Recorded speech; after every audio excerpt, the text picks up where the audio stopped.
সংস্কারের আন্দোলন থেকে নির্বাচনী মাঠে সরব বাংলাদেশ জামায়াতে ইসলামী সহ ৮ দল। এক ব্যালটে ভোট করে ইসলামপন্থী দলগুলোর সব ভোট এক বাক্সে আনার লক্ষ্যেই চলছে আসন বণ্টনের হিসাব নিকাশ। নেতাদের ভাষ্যমতে সংখ্যার চেয়ে প্রার্থী ও দলের জনপ্রিয়তাই হবে প্রধান বিবেচ্য। ইতিমধ্যে জামায়াত সহ ৮ দলের ৩০০ আসনে প্রার্থী প্রায় চূড়ান্ত হয়েছে। চলতি সপ্তাহে এই চূড়ান্ত প্রার্থী ঘোষণা হতে পারে বলে জানিয়েছে ৮ দলের নেতারা। সোমবার ইসলামী আন্দোলন বাংলাদেশের মহাসচিব অধ্যক্ষ ইউনুস আহমদ জানান, তাদের প্রার্থী চূড়ান্ত হওয়ার পথে। প্রতিটি দলের মহাসচিব পর্যায়ে নেতাদের আসন চূড়ান্ত হচ্ছে।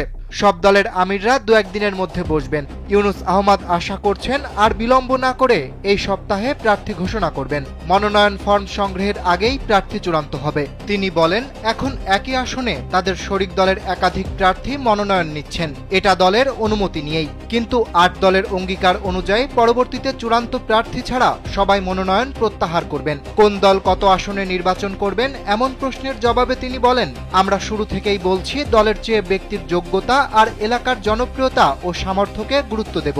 তবুও এত আসন আর ৮টি দল হওয়ায় কিছু চ্যালেঞ্জ সৃষ্টি হয়েছে।